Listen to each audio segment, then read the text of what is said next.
Hi everyone, welcome back to our Maine homestead. Today I want to show you how I'm building a pole greenhouse.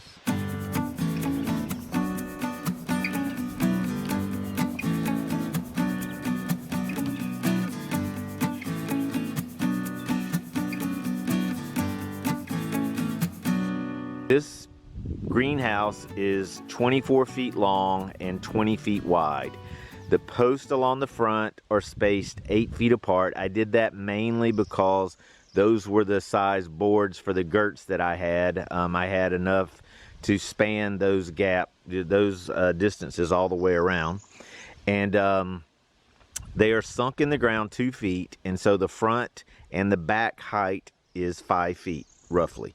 They are level with each other on the front and level with each other on the back, but may not necessarily level with each other front to back. And then the posts in the middle are 12-foot logs, sunk again 2 feet in the ground, so the center peak is 10 feet. And I did that mainly to give me hopefully enough slope from the top to the front and the top to the back to shed snow. Heating it during the winter, not keeping it 80 degrees, but just keeping it warm enough. That plastic will be warm, the snow will melt much quicker than it would normally on a roof that's not heated, and that will allow the snow to melt and the water to run off, and that will help the snow move off the roof as well.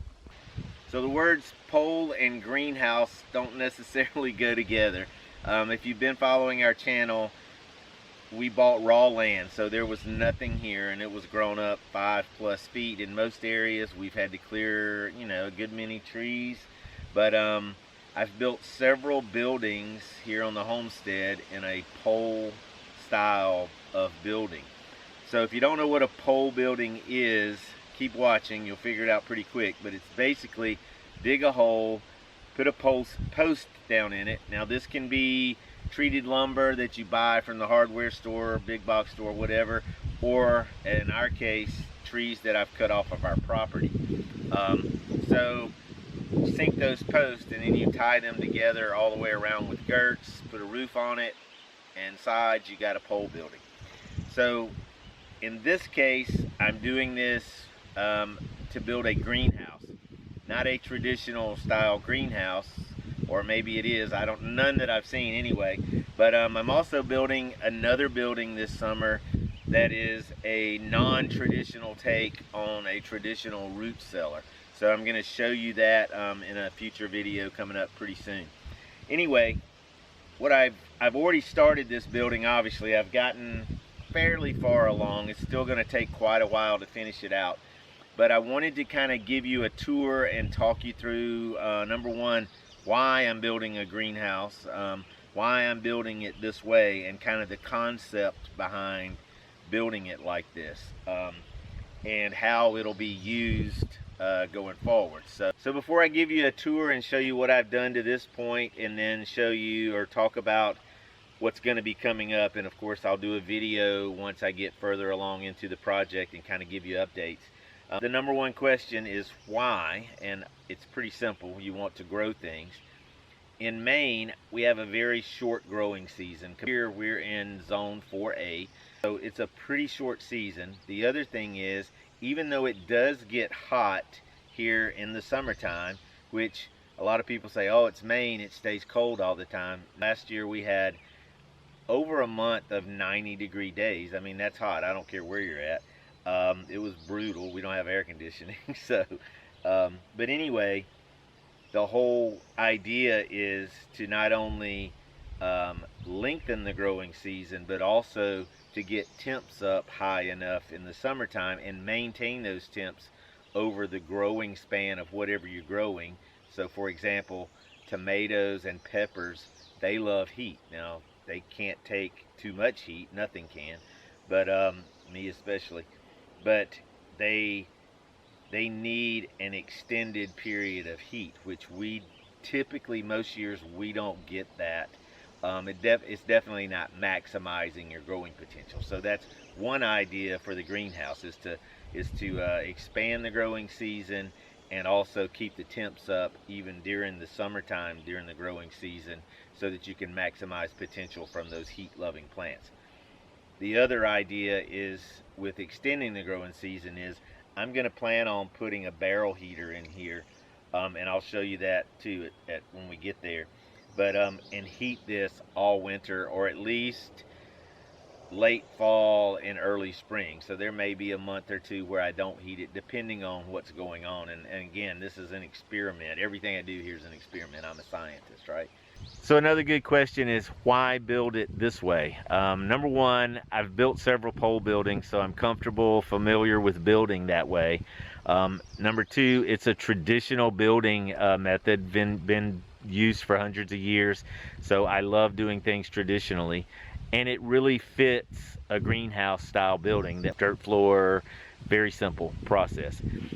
Maybe more importantly than any of that though is cost. If you've been to the lumber yard, hardware store, whatever, to buy lumber recently, you know it's roughly 3 times what it cost a year and a half ago. Of course, it's all COVID's fault. Everything is blamed on COVID. It's ridiculous, you know, going up 300% on a piece of plywood. Francesca wanted a half-inch sheet of plywood, 4 foot by 8 foot, a half-inch. They wanted $67 for one piece. We were paying $22, $23 a year and a half ago. So it's ridiculous. So cost is huge. We like to be frugal here on the homestead. All the posts from here on the homestead free. Takes a little work, but we don't mind work.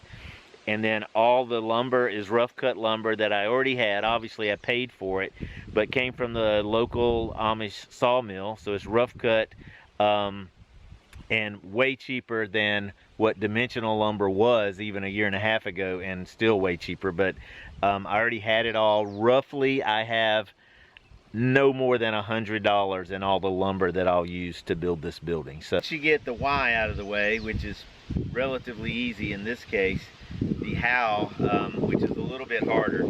So I mentioned these are cedar trees. We have a ton of cedar trees on our property. This is about 10 to 11 inches in diameter, and overall 12 feet tall. It's obviously sunk in the ground. I'd say this tree probably weighed, if it's live and green, probably weighed 180 pounds. Sink the post, check that they're plumb, straight up and down, vertical, and then start putting up girts. So there's girts connecting each post in the front and the back, and then along the top I put a girt on either side of these posts that run down the center, just to give a little extra support for the rafters, so that they have something, each rafter on each side has something to rest on at the top and on the outer wall. I laid this board up against this vertical girt here, and I marked out these cuts. And you can tell they're not perfect, but the job is to be able to have a firm attachment to the girt, but also to prevent the rafter from moving out that way. So the girts are supporting, or the posts are supporting the girts, and then the rafter is attached to the post, or at least on the ends. The 4 rafters that are attached to post are attached to post and then to the girts. So that gives you, god damn. Once I got up to the top up here, the boards were longer than they needed to be.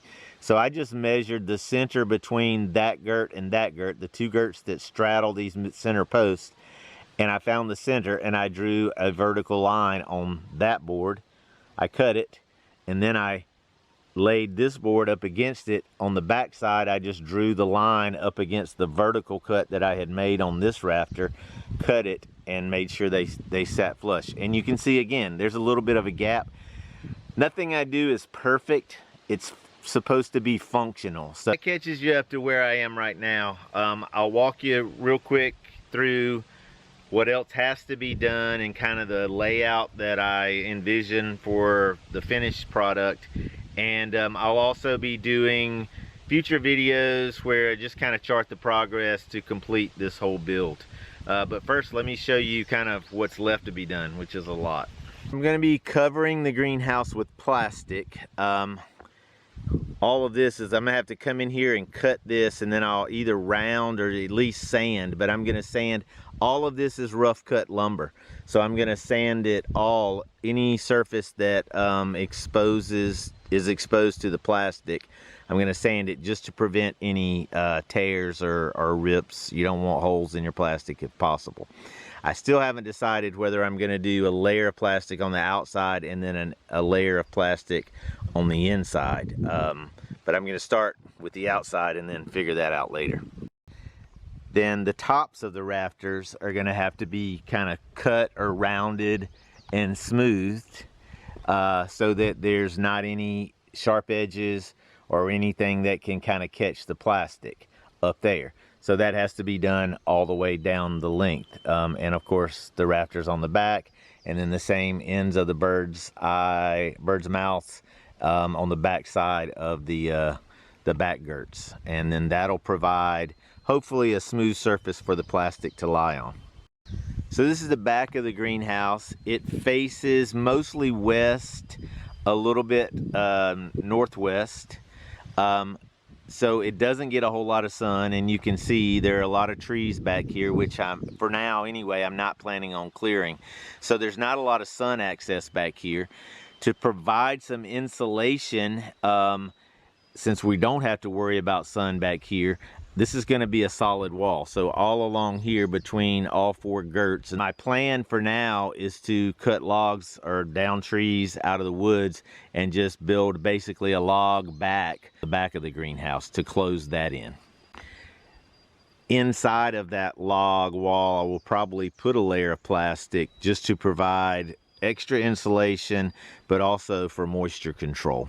It will be a roll-up plastic that will be able to roll up here to that girder, probably maybe not that high, but be able to roll up the sides to provide airflow down here.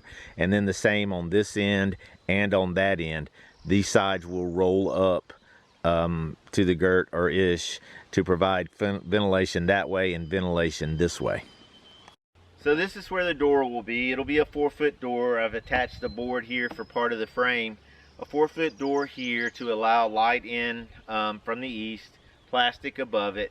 And then to this side of the door, between the edge of the door and that post, I'm going to probably put logs. It will be solid.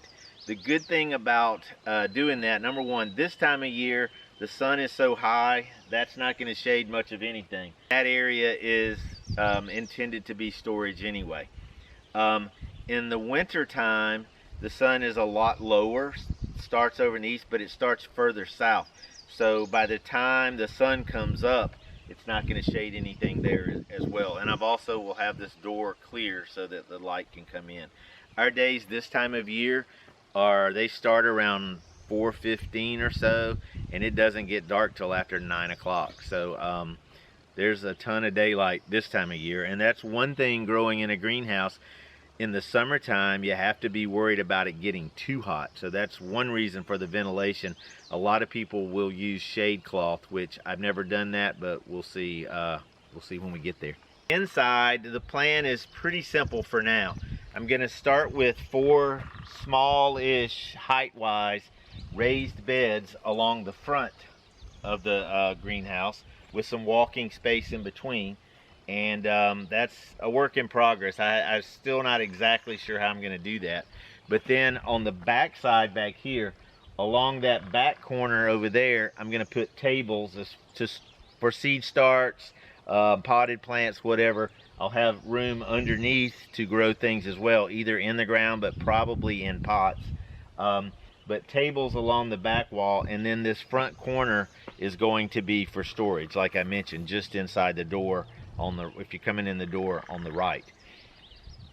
My plan is to heat this greenhouse for shoulder seasons at least, maybe all winter. That'll be just a judgment call as we get further into things.